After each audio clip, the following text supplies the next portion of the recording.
Where is You're it? ready. Okay. Yeah. So I'm going to call the meeting to order in accordance with the requirements of open meeting law. Please be advised that this meeting is being recorded and will be broadcast over the local Lunenburg public access channel at a later date. So as a preliminary matter, this is Dr. Burnham, Superintendent of Schools. I will do a roll call to confirm that all members and persons anticipated on the agenda are present and can hear me. Members, when I call your name, please respond in the affirmative. Chairperson Schroka, Yes. Vice Chairperson Bertrand, He's on mute. Why is she on mute? Yes. Secretary Leitinen, Yes. Mr. Levesque, Yes. Mrs. Archambault. Yes. Staff, when I call your name, please respond in the affirmative. Recording Secretary, Ms. Sue Summers. Yes. Business Manager, Mr. Michael Cassidy. Yes.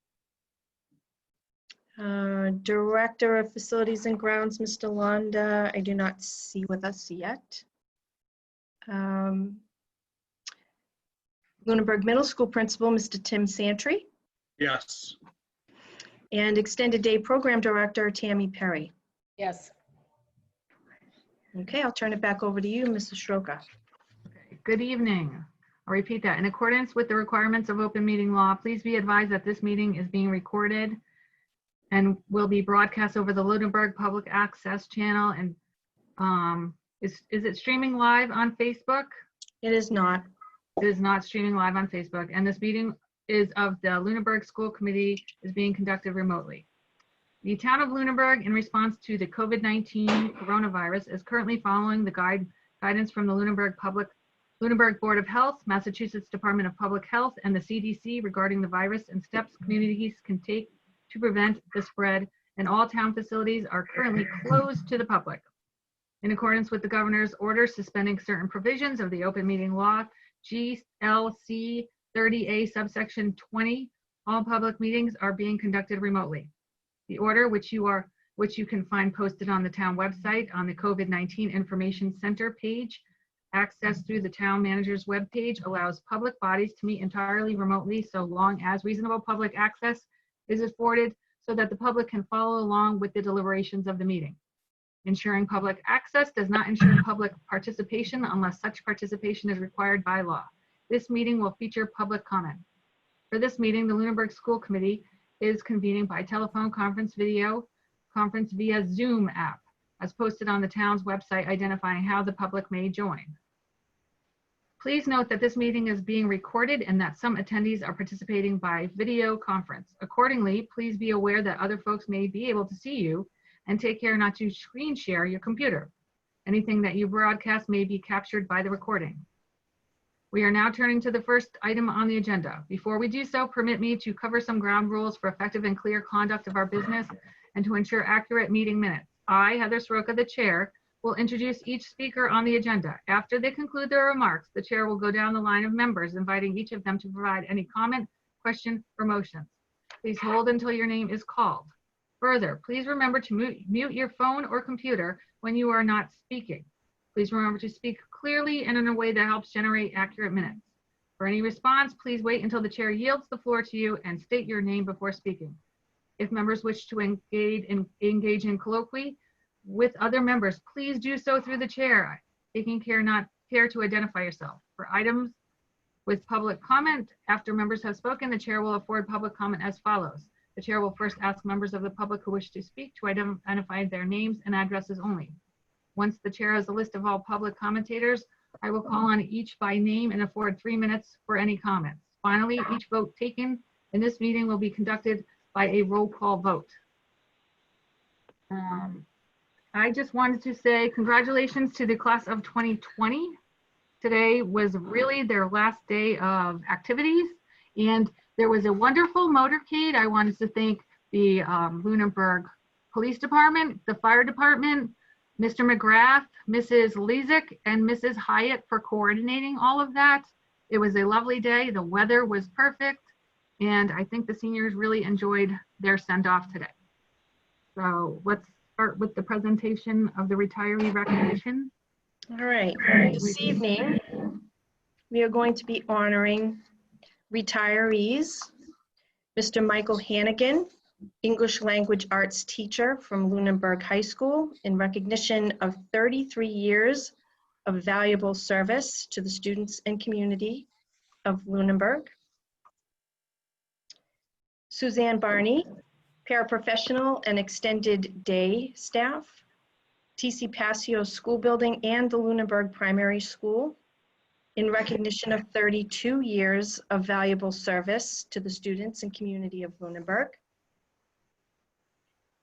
Ms. Karen Rash, tutor, teacher, and reading specialist at TC Passios Elementary School and Lunenburg Primary School, in recognition of 23 years of valuable service to the students and community of Lunenburg. Carolyn Finch, school nurse and nursing coordinator, Lunenburg High School, in recognition of 22 years of valuable service to the students and community of Lunenburg. And Cynthia Rosenkrantz, ELL teacher, TC Passios School Building and Turkey Hill Elementary School, in recognition of 7 years of valuable service to the students and community of Lunenburg. We do have certificates that we will get to all of our retirees. We, as we typically have a reception for our retirees, and we have an opportunity in person to thank them, share stories about them as we honor them. But this year obviously is not like our traditional retiree reception. So this year we put together a little bit of a video so that colleagues could offer their well wishes to each of our retirees. I will say that I really do need to give tremendous thanks to both Liz Peterson and Jared Bowser. They were the ones that collected the different video messages from all of the staff and put them together in the video that you're about to see. They did a fantastic job.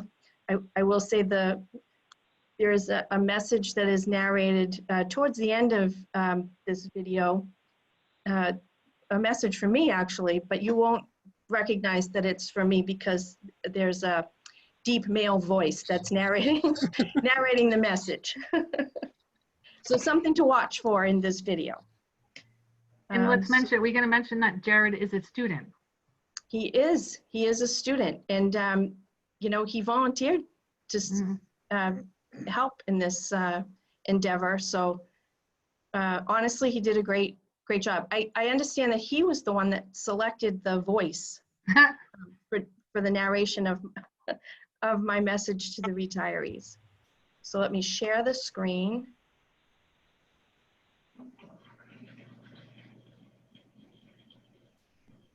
And here's our video.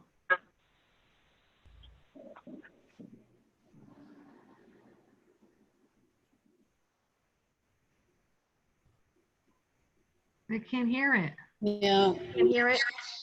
Ms. Makuga. No audio? No. Okay. I think you have to go out and share audio, Dr. Burnham, down below. Okay.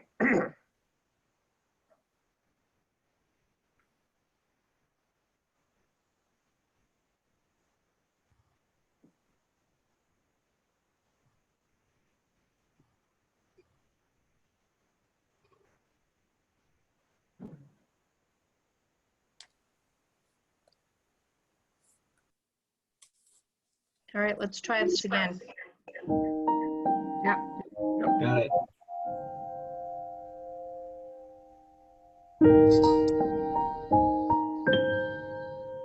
Happy retirement. Just want to say enjoy your time, very well deserved. You've served us well and we'll miss you dearly. Thank you for your dedication and commitment to students for all these years. I don't know how we're going to replace you, but that's our job to worry about, not yours anymore. I hope you enjoy this next chapter, and I'll miss having you as colleagues and friends. Hope that the next chapter is everything you dreamed it would be. Here's to a future of toes in the water, chairs in the sand, and nothing but sunshine on your face. Here is to a well-deserved retirement. I want to wish you nothing but the best. Thank you for all your years of service. You will all be missed. Enjoy your retirement. Congratulations to all of the retirees. You've done so much for the Lunenburg Public Schools, and we wish you nothing but rest and relaxation in retirement. Congratulations.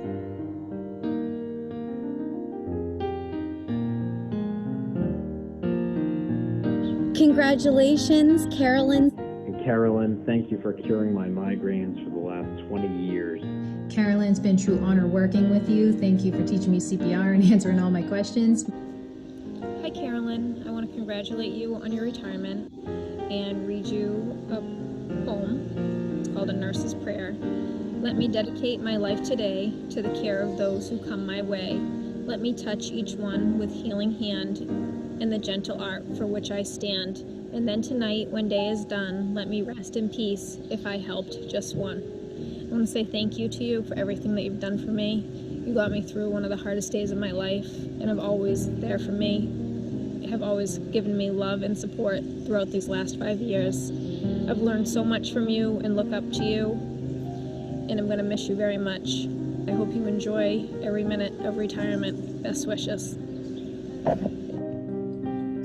Hi, Carolyn. I want to thank you for 22 years of service to the children here in Lunenburg, looking out for their physical and emotional well-being. Your practice here definitely embodies the concept that children must learn to be healthy and must be healthy to learn. I hope you have a wonderful retirement, well-deserved. Enjoy lots of joy and fun and laughs with your family and friends. And I will miss seeing you every day.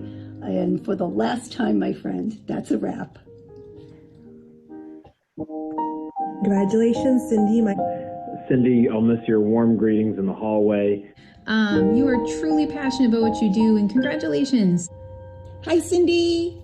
Just wanted to come on and wish you all the best in your retirement. I am so excited for you and hearing where this next journey in your life takes you. You have been a rock for me. I believe we both started in Lunenburg about the same time. I was maybe there a little bit before you. And it's been a wonderful, wonderful time working with you. You are amazing. You are so dedicated. You love these families. You love this community. And I can't thank you enough for all you've done for all of us in Lunenburg. Thanks so much for everything. Take care. Have a great retirement. And please, please, please keep in touch. We are going to miss you. Mwah. Bye. Hey, Cindy. Congratulations on your retirement. Now you can go and do those things on your list, which I know you're going to be just as successful at. I will miss you tremendously. I'll miss your friendship. I'll miss your wisdom. But I want to thank you for all that, because I think it's coming up on 20 years that we've worked together in the Oldburg and here. The kids are going to miss you, and this office is not going to be the same. Our whiteboards are not going to look the same. Little Christy's desk, where'd it go? It's around there somewhere, but she's going to be by herself. Who's going to appreciate the squirrel jokes with me? I don't know. I don't know. But I want you to just go and enjoy. You deserve it, and I thank you for teaching me a lot and being my friend. Hey, Karen, happy retirement. Just want to say enjoy your time. Very well deserved. I'll miss seeing you. I've always loved our chats. You always had great advice. And I hope you enjoy every minute of your time with your family and friends. Bye-bye and take care. Don't forget to come back and visit. Hi, Karen. Happy retirement. I am so excited for you. I bet you're enjoying yourself. We miss you at the primary school. We miss all your wisdom and your kindness, and we hope all the best for you. Take care. Hi, Karen. It was really nice seeing you as you dropped Aiden off this year. I hope that you have a wonderful retirement. Enjoy your time, and I hope to see you soon. Take care. Enjoy your summer. Hi, Karen. I just want to wish you the best in your retirement. It was a pleasure to work with you for the very short time we were together. And I hope that you've been enjoying yourself, and best of luck in the next chapter. Bye. Hi, Karen. Hope you are enjoying your retirement. I wonder if you had some inside information, because I believe you were done in November, right before all this craziness started. We already miss you, but more importantly, I am so grateful for the years that we did have you in the district, and especially that I got to work with you and I got to see all the wonderful things you did for children, and you were so dedicated. Please, please, please enjoy your retirement completely, and stay in touch, okay? Again, I wish you all the best, and take care. Bye. Congratulations, Michael. Michael, I'll miss our common preps and being able to analyze film and writing and art with you. Mike, because it was great getting to know you, being right next to you. Congratulations. Congratulations to all of our retirees. And to Michael, I will miss the quarterly surprise visits to my room where you would come up just to talk about the Red Sox or teaching or politics. And I thank you for those talks. Enjoy the next chapter in your lives.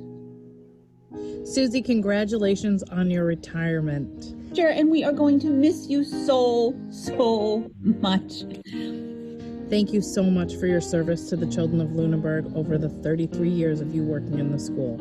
From preschool to Achieve to Extended Day, you've touched the lives of so many of our children, and we just want to say thank you. Enjoy every minute. Hi, Susie. I will miss you this year. I know we had a lot of fun together, and I think you were great. And I wish you the best in your next chapter and in your retirement. Good luck. Relax. I'm sure you'll be around kids and do something else, because I don't think you were done. That's good too. Best of luck, and it was a privilege to work with you. Take care. Thank you. Hi, Susie. Just a quick little video to say happy retirement. I'm going to miss you in our preschool, and I love all the years that we've worked together, and enjoy your retirement. I'm sure we will see you. I know you're going to pop in and say hello just to see the little kids again. So enjoy your summer and do all the things that you wanted to do in retirement, and I'll see you soon. I'll miss you. Love you. Take care. Hi, Susie. I want to say happy retirement to you. You have touched so many of our preschoolers' lives through the years, and you have a huge heart. And I will miss you, and I know the children will miss you, but I know you'll be back to visit. Enjoy your time and relax and take care of yourself. And I know that we'll be seeing you around. Love you, Susie. Bye-bye. Hi, Susie. Happy retirement. I'm so thankful that we got to work together this past year. You are a true blessing to have in my classroom. You lightened up every day. The kids loved working with you, and you have touched so many hearts, as well as my own. I hope that you enjoy every second of retirement. Have fun, put your feet up, relax, take the dog for lots of walks, and have fun. Take care of yourself. I'll miss you dearly. Stay in touch. Bye. Hi, Susie. I just want to say happy retirement, and I made a little poem for you with the ABCs that go with it, okay? A, always you have a kind word for all. B, big, which is your heart. C, caring is how you care for the children. D, daycare, where everyone loves you. E, everyone loves you. F, French fries, always on Friday. Golf, a hidden talent. H, hugs, you always have them. I, invite us over. J, joy, something you bring to the children and all of us. K, kids. L, love. M, mother. N, new, a new beginning. O, one, you are one and only. Pretzels. Oh, sorry, P for pretzels. And we all know who loves pretzels. Q, quick, how quick you are to help others.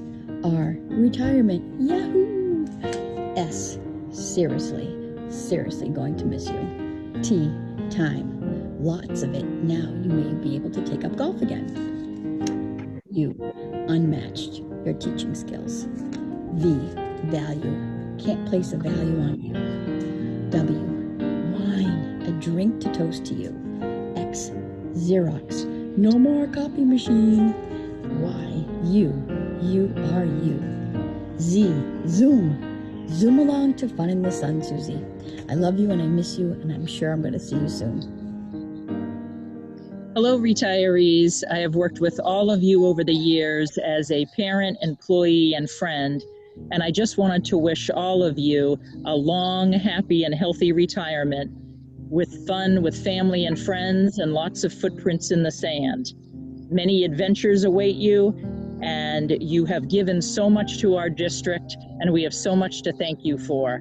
I hope you have a terrific retirement. Bye. Come and visit. These simple words seem to be a truly inadequate expression of gratitude for all you have given and for all you have meant to your colleagues and students. Thank you for your dedication to your vocation. Thank you for your commitment to the children of Lunenburg. Maya Angelou said, "You can only become truly accomplished at something you love." It is readily apparent that each of you loved your work. Each of you is, therefore, truly accomplished. Staff and students alike, we're lucky to have you here in Lunenburg. You cannot be replaced, and you will surely be missed. Congratulations on a remarkable career, and best wishes for an equally remarkable retirement. Once again, we say thank you and congratulations. Congratulations. Congratulations. Congratulations on your retirement. It's so awesome. Again, I wish you all the best. I wish you all a happy, healthy retirement. Say happy retirement. Good luck and congratulations. Congratulations to all of our retirees. I just want to say happy retirement. Happy retirement. Wishing you both all the best in your retirement. Best of luck on your retirement. I just want to wish you the best in your retirement. I want to wish you nothing but the best. I wish you all so much health and adventure and longevity, and I hope to see you again. Take care. Wow. We miss you. Yeah, enjoy. Okay, bye. No. That was the best one I've seen in 6 years. A little tearjerker. I know, I was in tears, all right. I'm going to tell you, I think that you should continue that even if you have regular meetings next year. Just have a video. That was amazing. That was wonderful. Agreed. Yeah. Agreed. Yeah. That's the best part of this I think we're going to have COVID-19. lots of new traditions. Yeah. that we carry forward from our excellent adventure the last few months. And that should be one of them. Now, usually we give them the opportunity to speak. Now I know some of them are here. I don't know if you want to give them the opportunity. I see Cindy. I saw Carolyn. There she is, Carolyn. Do either one of you want to speak? Carolyn, no. I saw you crying. Cindy crying. I was crying. Cindy said she wants to speak. Yeah. Can you unmute yourself, Cindy? There she is. Thank you so much. That was beautiful. And thank you for the opportunity to be here and to build the English language development program over these past 7 years. It's been great. And I really trust that the leadership is going to carry forward the family engagement program and all of the quality pieces that we've been able to build together. So thank you. Thank you. Do you see anyone else? Was there anyone else with us? Let's see. I don't see any hands raised either. No. No. Okay. That was just so touching. It was very That well was- done, and I'll just offer thanks again to Liz and Jared for the work that they did on compiling all of those video messages into one. Yes, thank you. Okay. The first item is public comment on agenda items. Do we have any public comment on agenda items only? Well, I'm not sure it's on an agenda item, but this is Jim Levesque. I did want to, we talked a little bit about traditions that we'd like to, or maybe possible changes in traditions. The motorcade today, as the chair had said earlier, was fantastic. I got to drive my daughter around, and to see the community come out in that force, and to see the smiles on the kids' faces with that was just amazing. And I'd love to see that happen in a long, it took 2 hours to get through that course, but it was great. And I see Mr. Weiss is on the call here. He would stop very frequently, and we'd see him frequently along the route. He'd hijack it and get ahead of everybody. Several other vehicles did that too. It was really fun. So I hope that's a tradition that continues. As far as, there were some other senior events this week, the awards ceremonies, the scholarship ceremony, which I thought was really well done. So kudos to the administration for being able to get those done with relatively few technical glitches. It was really a solid effort on getting those things done. And I just wanted to, as a parent and as a school committee member, say thank you, because those were really done very well. Agreed. Yes. And then I did just have one other thing. It's not on the agenda, but I have clashed with a member of the Board of Selectmen a couple of times on things that I don't necessarily always agree with on. And there was a very powerful statement by Mr. Jeffries last night during the Board of Selectmen meeting concerning the murder of George Floyd and what it's like to feel like a Black person in America. If you have an opportunity to see that, I know the YouTube video that was posted was the meeting before, but on the PAC Facebook page at about 5.5 minutes in, a very powerful statement. And I would encourage everybody just to listen to that. Okay, thank you, Jim. Thank you. Do any other school committee members have a public comment for an agenda item? No. Do we have anybody with their hands raised? I do not see any.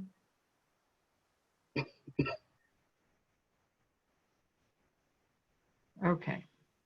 So then we have to review warrants and line item transfers. So there are no line item transfers this evening, and you have a digital set of warrants. Just please be aware that we're trying to get as many warrants through to the Board of Selectmen for next week. So please be on the lookout for additional warrants being added over the next several days. If you would just periodically check in and sign anything that's newly added, that would be very helpful. Thank you so much. Okay, thank you. We have minutes that we had in our packet from April 29th, regular session budget hearing. Then we had regular session minutes from May 6th and May 20th. Did everybody review them? Did you have comments, or can we go and approve those?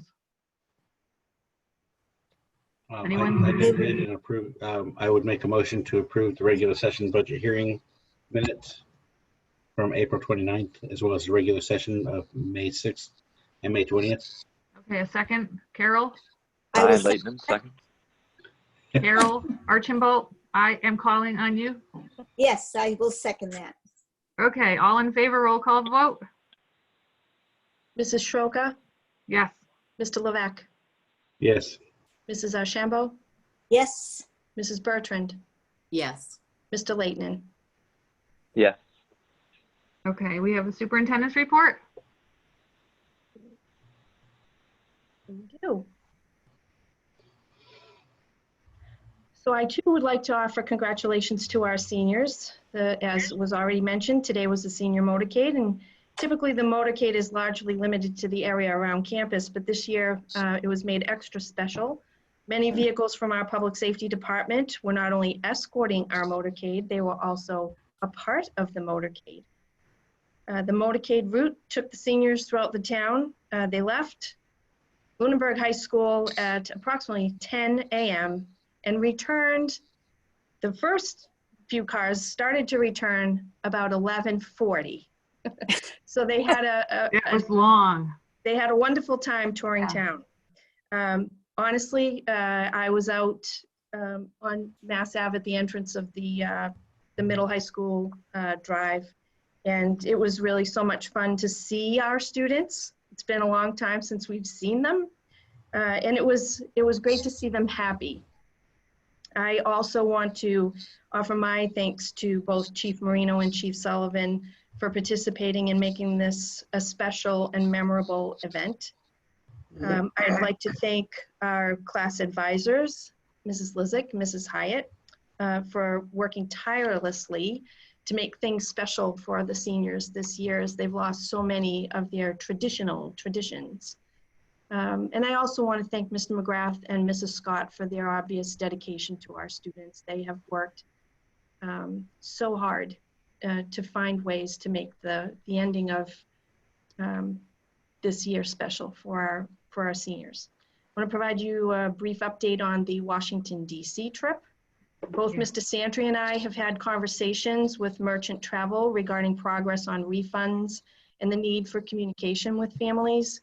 I asked Ms. Mergen to provide all families an update as to the number of families that have been refunded, as well as information regarding refunds she has received from vendors. I asked her if she would attempt to please keep communication at least every 2 weeks. An update on MCAS and competency determination. We have been advised by the Department of Elementary and Secondary Education that the competency determination for the classes of 2021, 2022, and 2023 will not include having to pass the Science MCAS test. Regarding the Student Opportunity Act plan, due to the COVID-19 school closure, the April 1st deadline for districts to submit their Student Opportunity Act plan to the Department of Ed was postponed. We learned just a couple of weeks ago that a new deadline for submission was set. All districts must submit their plan to the Department of Ed by June 19th. The plan must go through a process of soliciting feedback from stakeholders and approval by vote of the school committee prior to submission. The Student Opportunity Act plan will be presented in final draft form at the June 17th meeting of the school committee for school committee approval. In order to solicit feedback, we will be sharing this first draft with all Lunenburg Public School staff, each school advisory council and the district advisory council, the PTO, the PACSAL, and families district-wide via email. The plan, if it hasn't been sent yet, it will be sent this evening out to staff, students, and families via email. We will also post the plan on the district website and invite feedback via LPS online. There will also be a Zoom forum to solicit feedback on Tuesday, June 16th at 3 p.m. End of year preparations. All staff have had the opportunity to pack up their classrooms for summer cleaning. This occurred under a schedule which limited the number of people in the building at one time, ensured that the classrooms and offices of those in the building were not in close proximity to each other. There was restricted access to common areas of the building, and all were required to wear a mask. The curbside pickup of student belongings has been completed now at the high school, middle school, and elementary school.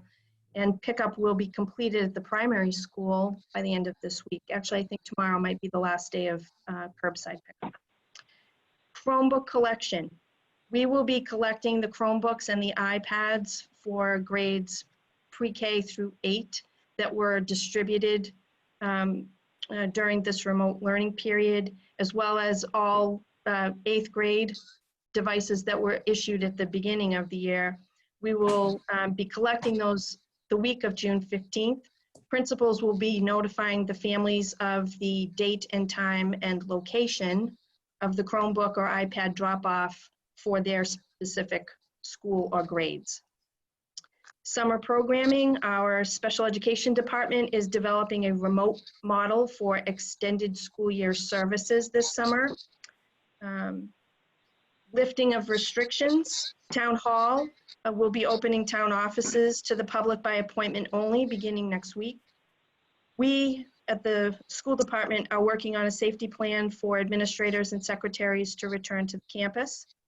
The central offices and school offices will remain closed to the public, likely for the remainder of the summer. We will continue to conduct business electronically. We've been doing some data gathering. We've engaged faculty and staff in dialogue about what worked well and what didn't work so well, and any recommendations they may have for improving remote learning based on the experience of this spring. We have also gathered recommendations for improvement that we will be sharing broadly. We will be reaching out to families and students to provide feedback from their perspective. And we will also be surveying families this summer regarding the return to campus this fall. The data will be utilized by the Teaching and Learning and Equity and Access and Engagement task groups as we plan for next year. That's a reference to the reopening planning team, which was formed. They are a steering committee to assist with the development of a plan for reopening the schools in the fall. The team is comprised of central office administrators, building administrators, school resource officers, secretaries, teachers, paraprofessionals, facilities and grounds, nurses, athletics, community links, extended day, early learning center, behavioral health advisory council, special education, the bus company, and parents. We will involve students, public safety, and public health as plans are drafted for additional feedback. The members of the reopen planning team will be assigned to different task groups. Some task groups may seek additional members to assist them in their work. Task groups will be focused on planning in one of the following areas: healthy and safe facilities, extended programming, special services, behavioral health, human resources and operations, equity, access and engagement, and teaching and learning. Some task groups may hold joint meetings with other task groups, and the planning team will meet a few times over the next 2 months in order to have the task groups share progress and recommendations. Superintendents have been advised that the state will likely be looking at a hybrid model reopen in September, meaning students will spend some time on campus and some time in remote learning in order to reduce the number of students on campus. We're anticipating the release of guidance or directives from the commissioner the week of June 15th. Truthfully, that information will be enormously helpful to the team in working out the details as to what the model and expectations will look like in operation in the Lunenburg Public Schools. And lastly, we had an open nursing position due to the retirement of Carolyn Finch. Our primary school nurse, Lisa Lavery, applied and was interviewed for the position, and we are approving her transfer to this position. Therefore, we will now be looking to fill the primary school nurse's position. And that's all I have for this evening. That's all? That's all. Wow. It was almost a chapter book, I think. I like it. Okay, new business. We have the reconfiguration scheduling change to grade 8. I believe that is Mr. Santry. Correct. Yes. Thank you, Ms. Soroka. Good evening, and thank you for having me here to talk about our proposed grade 8 model that we've been talking about. I think since I've been principal, and more often since we moved into the new building a couple of years ago, we've been discussing how to best support students in that tricky transition from middle school to high school. The idea that we've been talking about has been developed with teachers and then with administrators. I then had the opportunity to present it to my school advisory council, and now I'm here in front of school committee. The idea is of an 8th grade team of teachers instead of 2 separate interdisciplinary teams like we have now. So grade 8 would, the idea is to kind of provide some aspects of the high school schedule to grade 8 while still kind of embracing that team model that's been successful for many years. Grade 8 would still have 6 teachers, but students would have multiple teachers as they do in high school. Students would have an intervention block, and they would continue to have an advisory block as they would in a middle school. Grade 8 would actually lock in 2 identical blocks with the high school schedule. Currently, we're locked in with B block for foreign language. We would lock in with C block. And grade 8, so that would help with the high school schedule making a transition with freshmen a little less intimidating and a little more familiar for our 8th graders moving over to the high school with those differences in schedules. But for the first time, and it's really while I'm here, we'd like to offer a select group of students in grade 8 in Algebra 1 class. So this has been talked about a lot for the past couple of years. It would be an accelerated class, and it would be taught by a middle school teacher, but it would also have a select number of seats for grade 9 students. So it would be an 8-9 class for Algebra 1. The goal is to challenge some of our math students and alleviate the need also for high school kids to kind of double up on math as they move through the program. After talking to Mr. McGrath and Mrs. Scott, it also provides them some other opportunities for options as they get into their junior and senior year. And some of the feedback that we've been getting from our middle school kids that go to geometry honors is sometimes when they hit Algebra 2, it's a shock for them. So having that Algebra 1 class taught as like an 8-9, we feel would be a benefit for our 8th grade kids.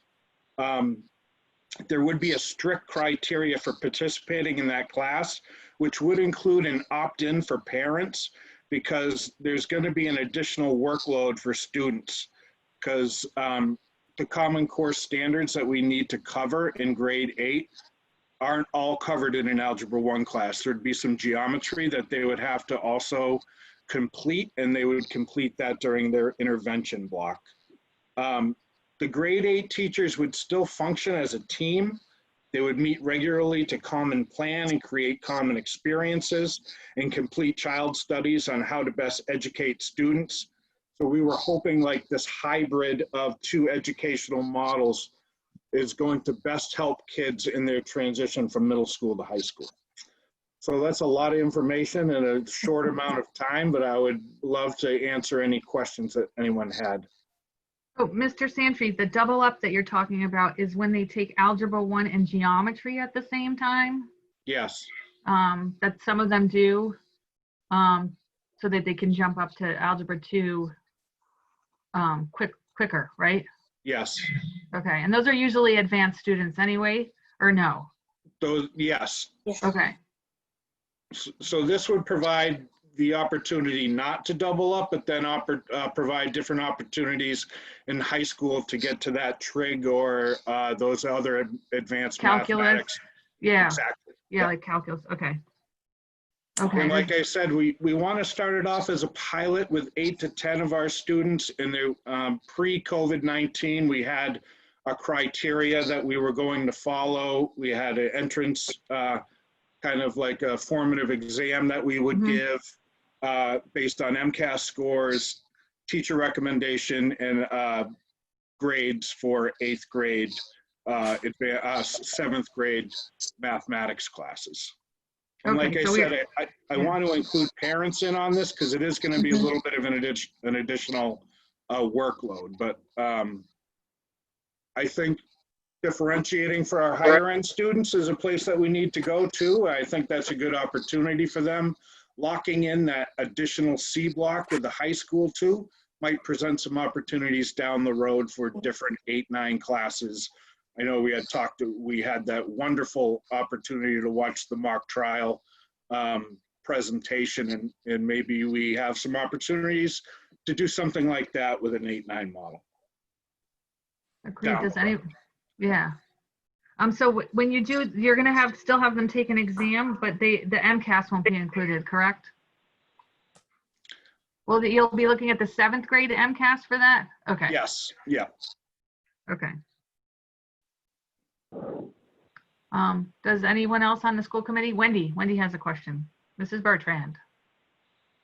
Hi, Mr. Santry. Just a quick question regarding, you had 2 teams merging into one. How will those teachers work together to determine who teaches what subjects? Because obviously there would be crossover. So they would still continue to teach their content area strength. So the ELA, math, social studies. This year, grade 8 will be doing civics, and we've spent about 18 months now training all of our grade 8 teachers. So each teacher would continue to teach one section of civics on top of their content area strength. Okay. Does that make sense? It does. Thank you. But we have to remember too now that 8th grade math teacher is going to have a class of 10. So that might, I'm not going to say balloon, but that might make some other math classes a little larger. But we're still looking at about 21 to 23 per classroom. So that's a manageable number. Excellent. Thank you. You're welcome. Carol has Mrs. Archambault.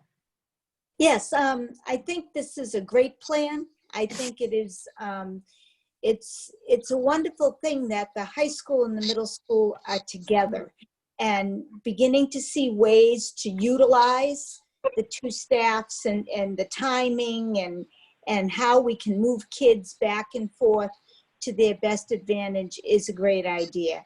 And realizing and picking up on the loss of some of those Common Core standards in the 8th grade that would have to be, taught somehow to these kids.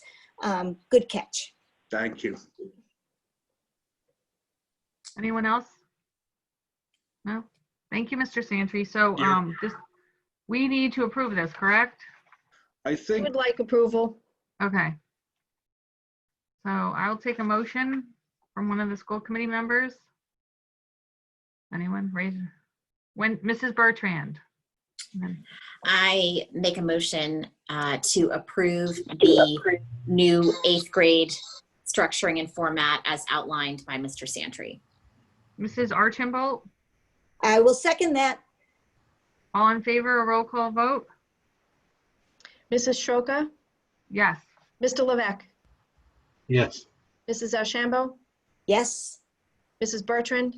Yes. Mr. Leighton? Yes. Thank you. It's going to be exciting to see how that works out next year. Absolutely. Thank you. Next is disposal and sale of excess items. That's Mr. Londa, correct? Correct.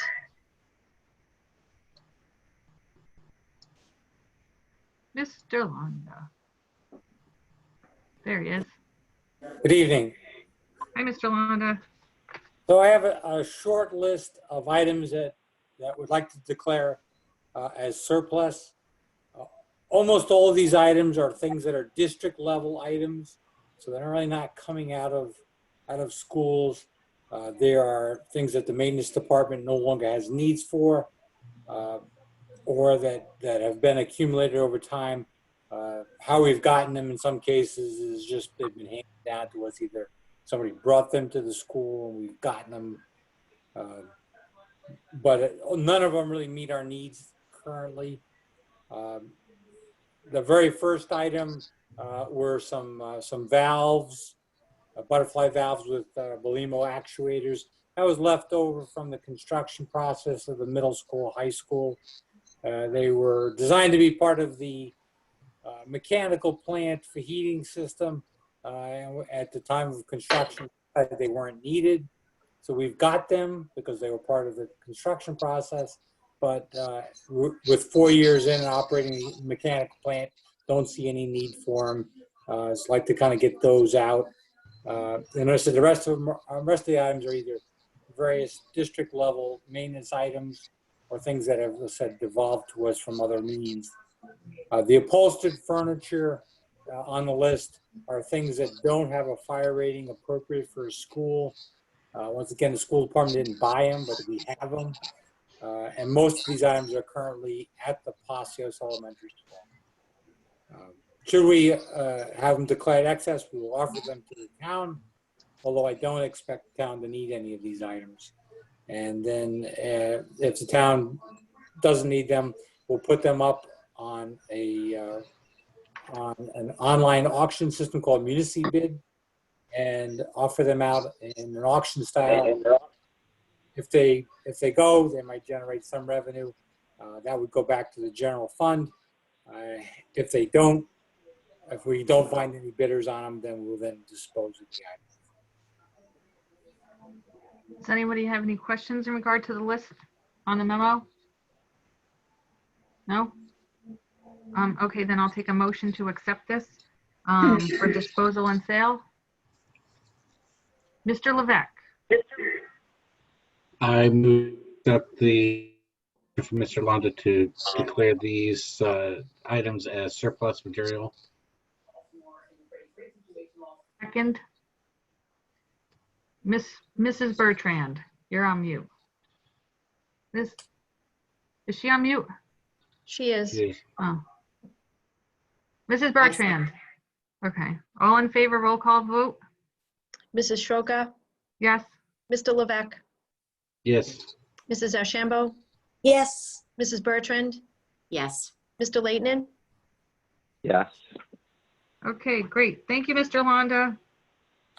Thank you.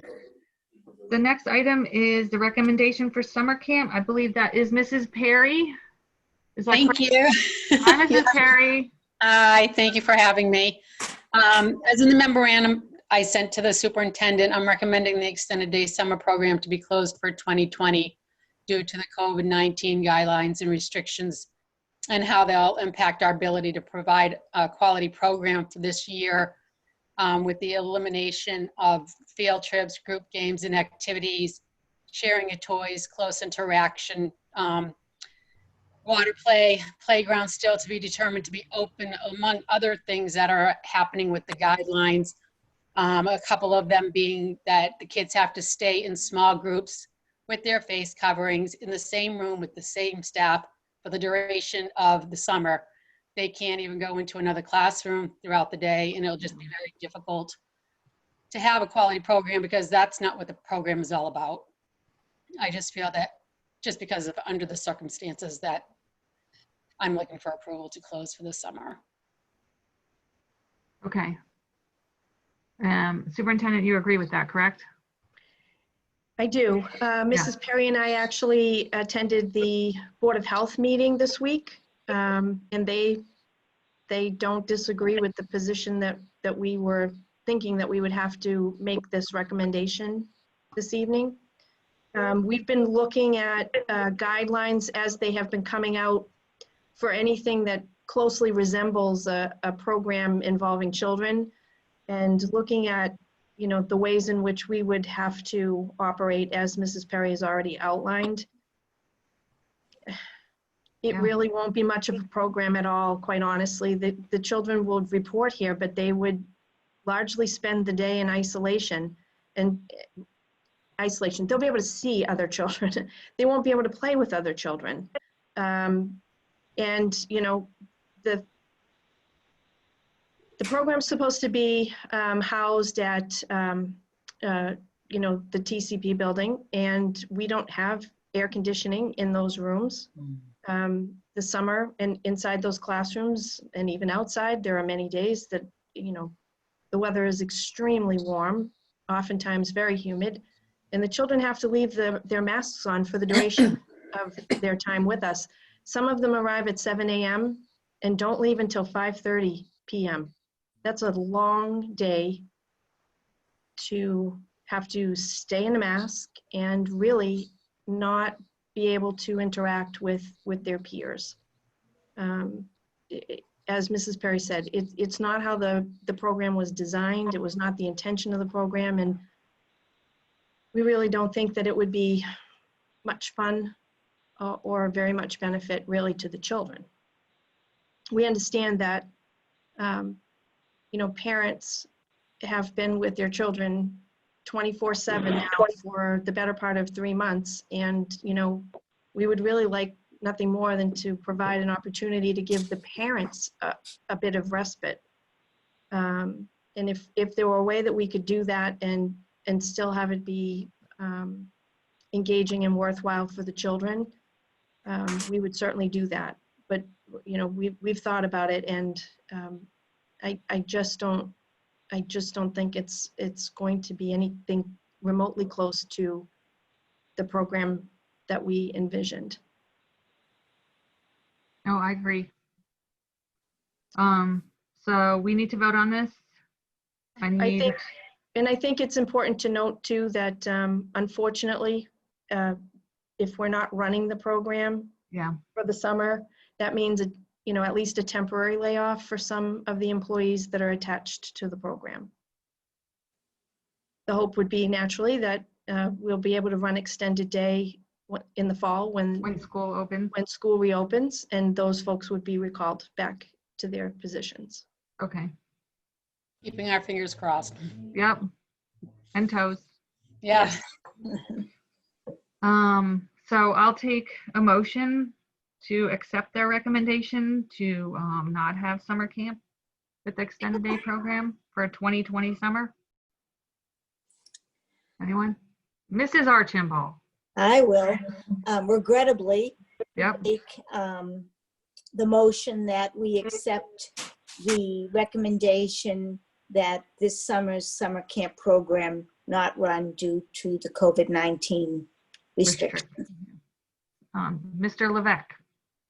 I will second as well. It's just it's not a program that would be a program if you have a child in a mask for 9 and 10 hours a day. I can't even see how that could possibly even work.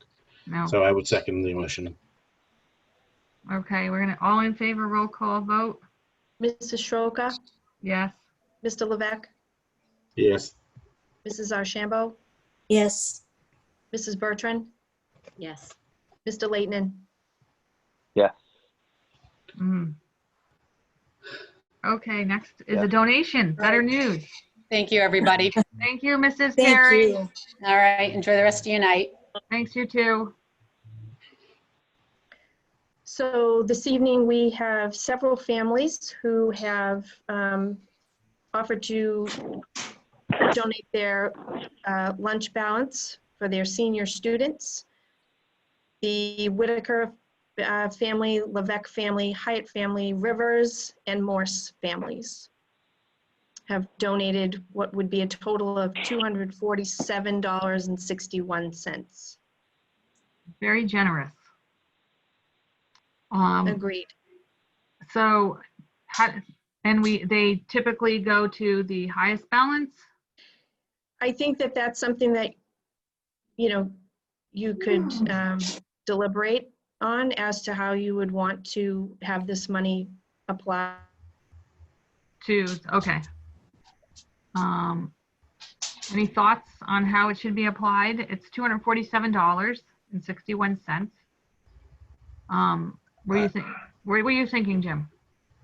Well, first of all, I don't know what if we even have a number of knowing what's Right. currently outstanding, or how many people there are impacted. I think that probably the fairest way would be to divide it equally amongst the families that need it. Okay. But I don't know how you judiciate that or adjudicate that. Would you want that applied to the senior families that have a balance, a negative balance? These are all seniors? Yeah. Yeah, what do you think, Jim? Yeah, I think that's a good idea. What do you think? The It senior would be a families? smaller number of students. Yeah. I mean, if we were to look at all students district-wide, you know, You're going to get a penny or two. It wouldn't be much. No, so Yeah. So wouldn't the seniors have had to meet those obligations to get yeah, their cap and yesterday. gown? there are some who were not able to meet those obligations yesterday, and their cap and gown and diploma were withheld until yeah. these can be remedied. Well, then absolutely the senior families. That would be my thought. I will Yeah. abstain from the vote because I did have a number in that. Yes, I just wondered, I asked you because your name was on here. Yeah. So, Understood. Chairperson Soroka? Yes, Mrs. Bertrand.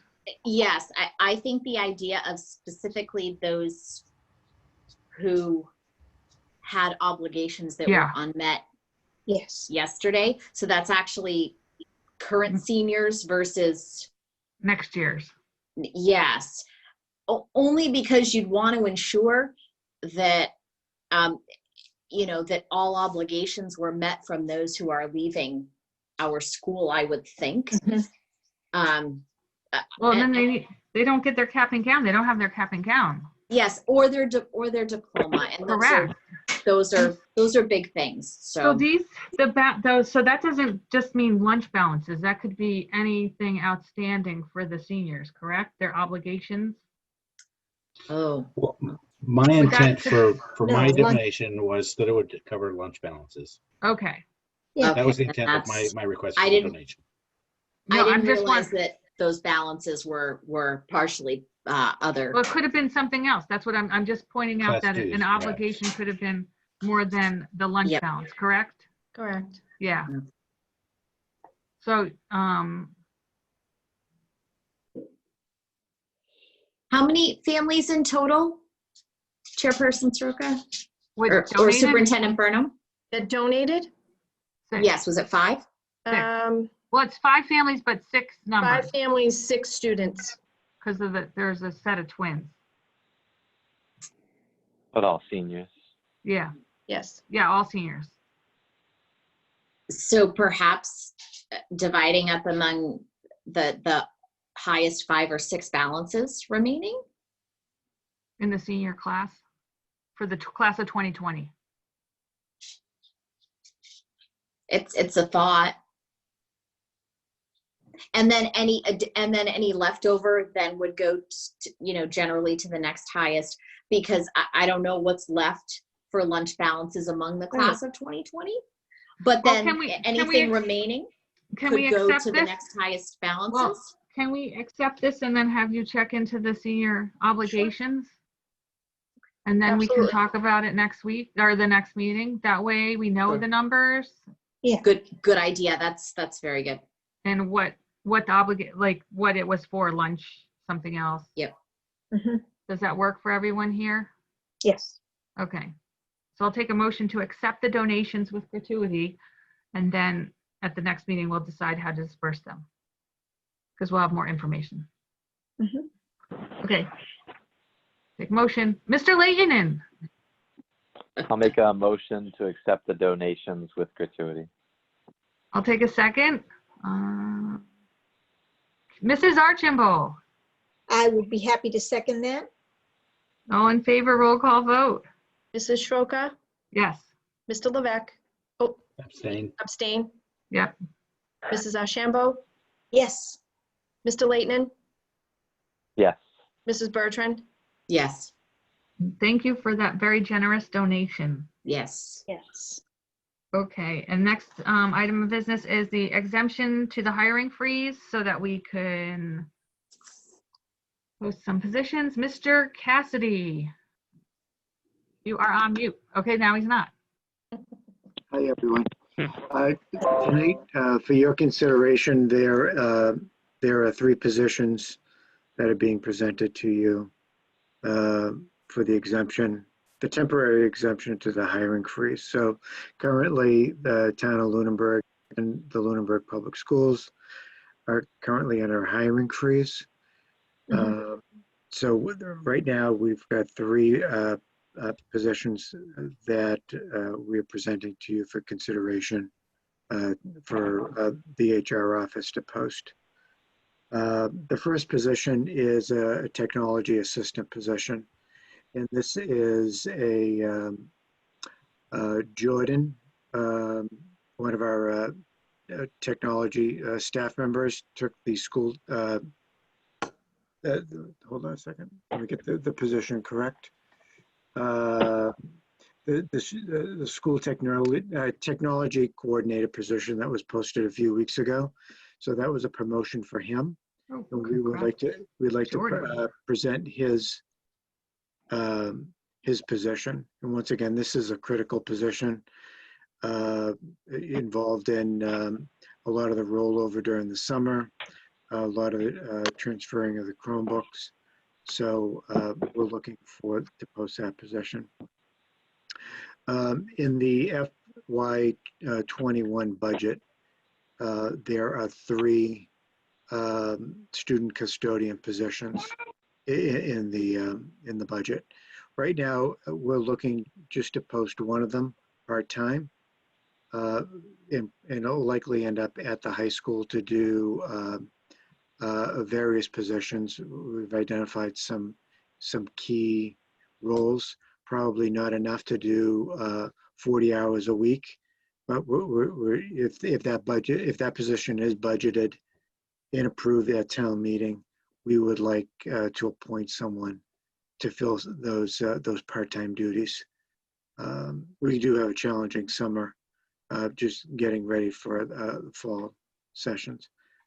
And then finally, and this is just really a clarification. I know a few weeks ago I had asked for the exemption to post day-to-day substitutes. I may or may have not mentioned long-term substitutes, but I know right away at the start of next school year, I've got 3 maternity leaves that are happening throughout the district. And I would like to post those positions at some point during the summer. And I would like by granting me the opportunity to post that with the Family First Act and teachers and paraprofessionals returning, there may be other long-term sub positions that I may need to post sometime in August. So I just want to let you know that by granting me to post that position, that is allowing me to post any long-term sub positions that may become available due to a leave of absence through the summer. Not really sure what our schedule is, but for meetings, but as those positions or those leave of absences are known, I'd really like to post them as soon as possible. So that being said, I'm just, if you've got any questions, I'll take them. Otherwise, I'm requesting that the board consider granting the exemption for these 3 positions. Does anyone have any questions for Mr. Cassidy? In regards, no? No? So we can just make a motion to lift the hiring fee freeze for these positions as presented by Mr. Cassidy? Mr. Levesque. This is Jim Levesque. I make a motion to accept Mr. Cassidy's recommendation to temporarily lift the hiring freeze for those 3 positions. Second the motion. Mrs. Bertrand. I second. All in favor, roll call vote. Mrs. Stroka, Yes. Mr. Levesque, Yes. Mrs. Archambault, Yes. Mrs. Bertrand, Yes. Mr. Leighton. Yes. Great. Now we're going to go to old business, and it's Mr. Cassidy again, the COVID-19 expense report update. Okay, thank you. Thank you, Mr. Cassidy.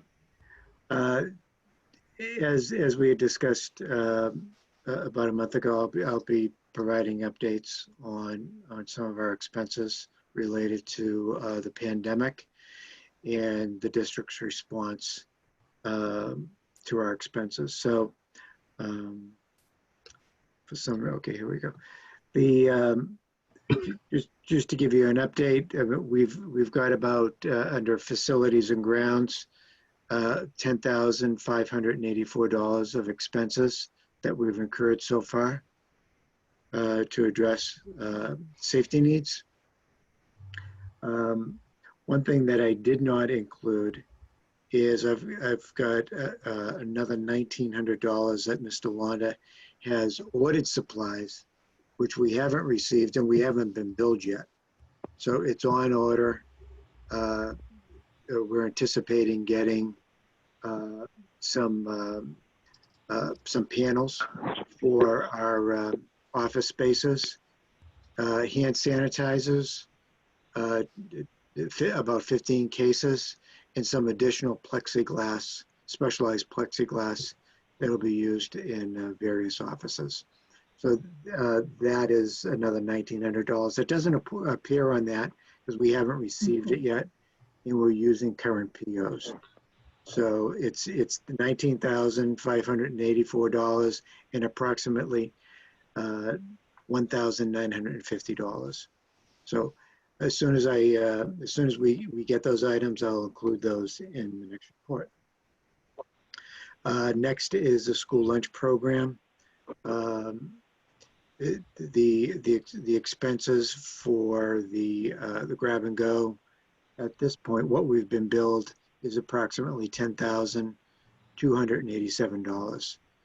We anticipate that through our reimbursement, we should be able to cover the costs for these meals. However, that being said, the salary wages probably will not cover. And as we had discussed, the FY20 local budget will be absorbing those costs. Now, currently, so far, we've expended $49,227 in salary and wages for our grab and go program. I'm estimating that at the end of the school year, that projected amount will be $62,987. I think if anything, that'll go down. I don't think it'll go up at all. In case someone is out of time or something or needs time off, that amount may go down slightly. Other salary wages accounts is our extended day program, which is being incurred by in our FY20 local budget. So far, we've spent $26,387 on those salary and wages. And through the end of this school year, I'm projecting that we're going to spend $36,941. So that's the current report for our expenses. I want to alert the school committee that the town has done a collection of expenses. Karen Brochu had requested all departments to provide reports on what we expended up to that point. I think the town is seeking some sort of relief through MEMA, or maybe it's federal funding. Once I get an update on that, I'll be happy to share that information with you. But Mr. Londa and I had this information ready to go. We just transferred it up to Karen Brochu. Hopefully the town gets some sort of money. I got the impression that it was kind of a multi-phase type of funding source, wherever this money was coming from. It was kind of what has your department spent on responding to the pandemic so far. So we, like I said, we just provided these reports. I think as we get deeper and deeper into the preparation for students returning, we're gonna keep close account on our expenditures in our expenses so that we can provide that information to the town and get reimbursed for it. So that's all the information I have tonight. You know, as I don't know if there's going to be a lot of expenditures between now and the next school committee meeting. If there is a rush on expenses, I will certainly include it on the agenda. Maybe it's just a memorandum if it's the wish of the committee. Certainly any meeting that occurs in July and or August, I will provide a complete report. But I'll leave it up to the committee on any expectations that you would expect from me on for the next school committee. Memorandum, a full report. You just might get the same report with some slight updates to salary and wages. So I don't mind doing it. You know, we want to be transparent. I think it's good information for the public, but I'll let you be the guide on what you expect from the business office. So, and if you have any questions, please let me know. Mr. Cassidy, how much did we anticipate when we talked about it at one of the earlier meetings that we were going to spend on for salary? Yeah. Salary and wages was we were looking at almost 125,000. Okay. And then it came down to like 113. Okay. So a couple of things happened, which is a couple of people stopped working. So we didn't have to, they didn't want to work. Okay. So those amounts went down. And in some cases where some of our cafeteria workers, that they may have wanted a few days off and they didn't have time off benefits, and then they went off the payroll. So there was a little of that too. Okay. So the cost has gone down. You know, once again, at the time, this was in March, and I had to give a clear estimate to the school committee on what I anticipated. You know, probably was the worst case. But I think the numbers that I presented tonight are rock solid. I always say, you know, through time, things become more clear. So, yeah, I just needed a reminder as to what we had anticipated. Yeah, so those amounts of nice that it's under that. It's under that. Right. Yeah. So, thank you. Does anyone have any questions for Mr. Cassidy? No. No? Okay.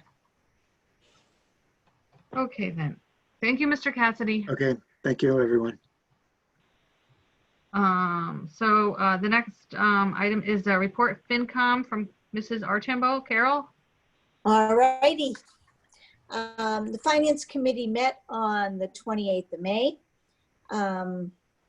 There was at that point in time some questions about town meeting, and the town manager indicated there would be no option for remote participation. And at this point, that's gone before the select board, and they're moving forward. Anyways, wasn't at that meeting, but that is what happened. They asked about unemployment costs, and they said that unemployment costs are about 50% of the salary, and that it's not prepaid by the town. There was a lot of discussion about, are they conservative enough? There's a lot of concern about, is the budget conservative enough? And basically they're like, they can't be any more conservative. They ran out of money to pull. But there's a lot of concern about our school reopening. Will we need extra money? How are we budgeting to that? What are we going to do? And basically, you know, we're still up in the air. And I think the town manager tried to express that we're still awaiting guidance from DESE before we can make any kind of definite statement on how we're handling the budget going forward. There was some concern about the unsettled teachers contract. Obviously, there is concern about that. The town manager is confident that her current budget plus what we have in free cash that they don't want to use, but if they had to. And there's $3 million in the stabilization funds, which they don't want to use either, but if we were really bound, they could. She still feels that we're okay going into the fall. But the question did arise about how the school committee would budget or fund the hybrid or remote model, should that be what we're doing. So basically it was all left up in the air because like we're all left up in the air. So that was the meeting. Their next meeting is on the 11th of June. Next Tuesday. And So- town meeting is? Town meeting is the 13th. Yep. Okay. Thank you. Yep. So our next item is public comment open to anything the school committee regulates. Do we have any public comment from the school committee? Mr. Leighton. Yes. I just wanted to mention that there was a special election yesterday for Jen Benson's seat, and Dan Cena had won the special election. I think it would be great if the superintendent or the chair reached out and just congratulated them and kind of introduced themselves, just to make that connection, and even just for parents also to reach out and community members to reach out to them and let them know that school funding is really important and Lunenburg needs the funding. That is a great idea. And maybe after the election, the new chair can do that. Would be great. Right? That Yeah. would be a good I love the idea. idea. So write that down. Oh, it's at June What, Jim? 20th is the election, isn't it? Yeah. The, Yes. Yep. town election. Yep. So it'll Counting the be, days. yep. I'm not counting the days. I'm just I'm aware. Pointed it out. Any other school committee members with public comment? No. Any community members that have public comment? Mr. Passios? Mr. Passios, I see you're unmuted. Yes. Dave Passios, 56 Whiting Street. As a member of the Finance Committee, I have a little bit of concern, and I'm not sure. I need to ask a question. If I can get an answer to it later or now, it doesn't matter really. But as you're lifting the hiring freeze here, and I'm assuming that most of the positions other than the long-term subs are already built into the 2021 budget.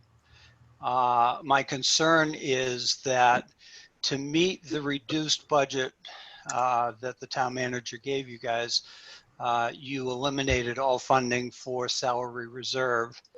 So I guess my question is, as you accumulate long-term subs, is there enough already budgeted in 2021 for long-term subs that you're not putting yourself into deficit spending going into it? Mr. Cassidy may be able to answer that question right now. So I was aware of the 2 of the maternity leaves. So I was able to budget those positions appropriately. A third one, you know, there is money in the long-term sub account to handle an additional maternity leave. You know, you bring up an interesting point. As the Family First Act happens, you know, the cost of replacing teachers that may be impacted with either by daycare or just medical issues is something that is in the back of my mind. And, you know, I bring it up whenever I can as we're looking at the FY21 budget. When I say bring it up when I can, I mean internally, not necessarily publicly. So it's something that is a cost that is really unknown. And but certainly we're aware of it. But some of two of the three positions that were mentioned tonight, 2 of the 3 maternity leaves were actually budgeted in the budget that the finance committee and through the town meeting, and that is going to the town meeting. Right, I understand that. Thank you. And I assume that your long-term sub account, you have a history, so you have an idea what that number should be from year to year, but this year it could, as you just said, be exceptionally high with all of the options for employees within the district.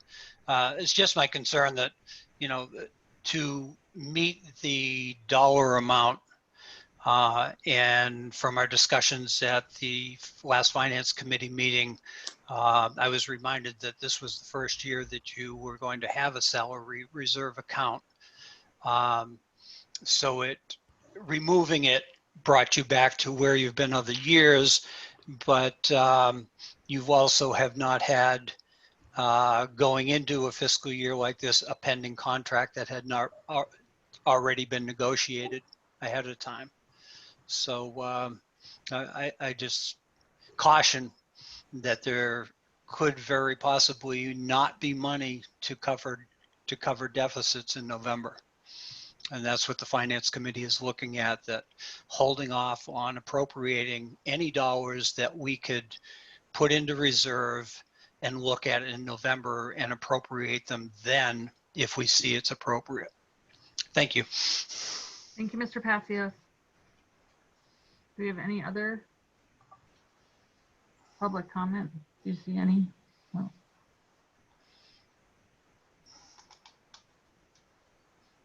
I do not. No? Okay.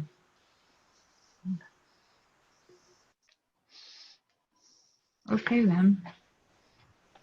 I just have one question in regard to, I know that you mentioned in your superintendent report, the 8th grade DC field trip.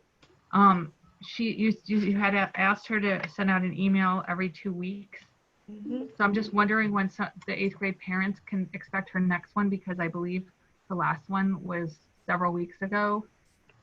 When do you think they can expect an email? Just curious. I really can't say. It's not as if we set a schedule with dates. Yeah, for no, I'm release. just, yeah. Quite honestly, I can't really, I'm not in a position to demand it. I can, but I have no recourse to enforce it. So I'm I hoping know that, we'll continue to get communications on the progress being made. And again, I provided information to families, should they feel that the progress is not happening to their satisfaction.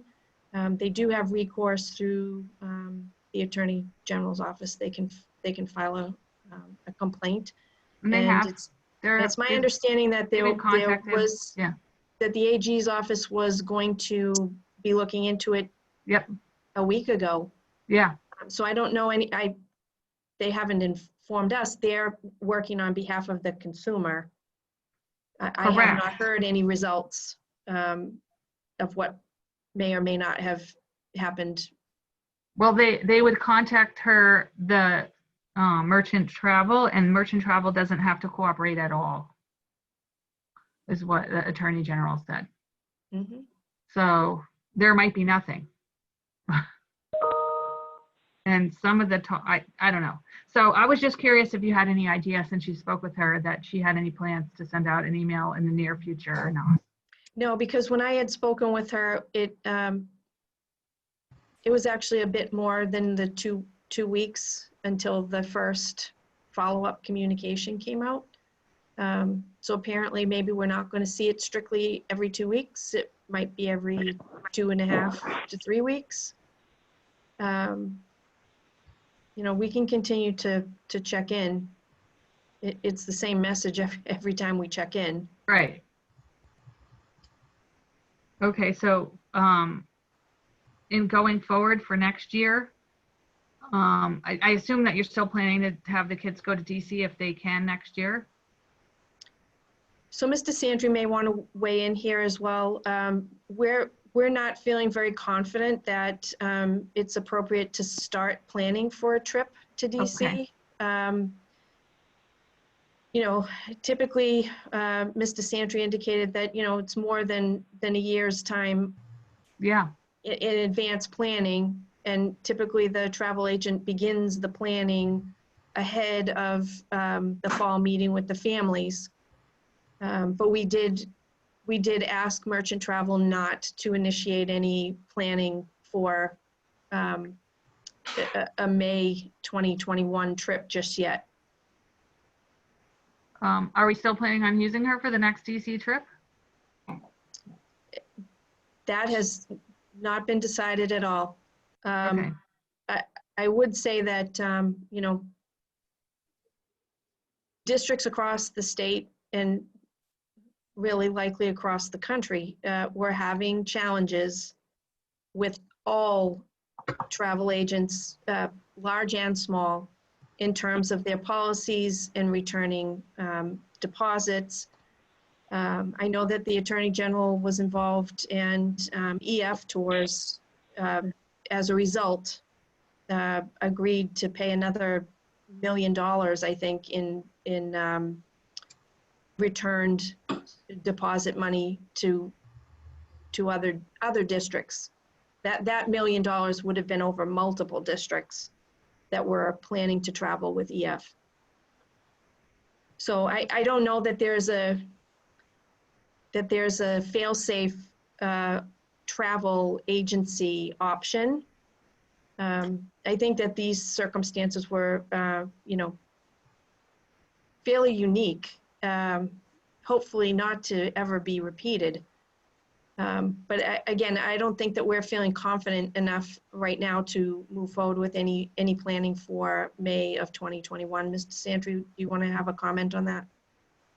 Just that we wanted to get an idea if parents even felt comfortable with us moving forward with the DC trip, considering the pandemic.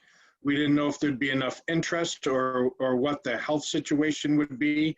And we know we have to start planning around now, and we were not comfortable having parents shelling out money again and not understanding what the refund would be for that. At that point, we kind of wanted to put a period to this year in order to move forward with whatever we were going to do next year. So my answer is that I want parent input from 8th graders moving forward, is that if there is even interest or parents are going to be comfortable sending their kids on a multi-day out-of-state trip with the pandemic. That would be our first step in answering your question. Okay. Wendy, did you have a question? I did. I would just want to, regardless if it's something that as a district we felt we wanted to pursue moving forward, I feel like we would need to secure an agency that is insured, is registered with the Better Business Bureau, taking, you know, uninsured individuals taking our kids on a regional field trip or any sort of field trip, you know, leaves us open to liability. So I would just hope that we would make sure that all of the legwork is done every year, really moving forward, to ensure that those things are in place, even if we use existing agencies. Yep, I agree. Yeah, this is Jim. I'm not sure that this is you know, we're having a discussion about public comment. I'm not sure I was asking this is because appropriate. this was, oh, yeah, I was just asking the question about for the follow-up to, yeah, I get. Right. Well, I understand asking a question about the follow-up, but how we're planning potentially going forward, I'm not sure it's appropriate to have that discussion and public comment when it wasn't on the agenda. Correct. I guess you're right. That's the only thing I would say. And then as a former business owner relative to the Better Business Bureau, all I had to do is donate, give them money, and I was registered. So I'm not sure that matters. But anyway, again, I'm just not sure that now is the appropriate time to discuss that. Okay, so then maybe it should be on a later agenda. Yeah, I think getting an update on where we were is good, Yeah. but then No, I just was asking, and also to I give think we the went a people little too that deep. no, the heads up for next year that it may not be happening. Just so that 8th grade families may be aware that it might not take place next year. Would be a good idea. Yeah. You know. I agree, but I think we yeah. just went a little too deep without it being an agenda item. Okay, then we're done. Does anybody else have any public comment? Nope. Okay, so then we're going to go we're gonna go into executive session to conduct strategy sessions in preparation for negotiations with union personnel or to conduct collective bargaining sessions or contract negotiations with union personnel, not to return to regular session. So we need a roll call vote. Mrs. Schroka? Yes. Mr. Levesque? Yes. Mrs. Archambault? Yes. Mrs. Bertrand? Yes.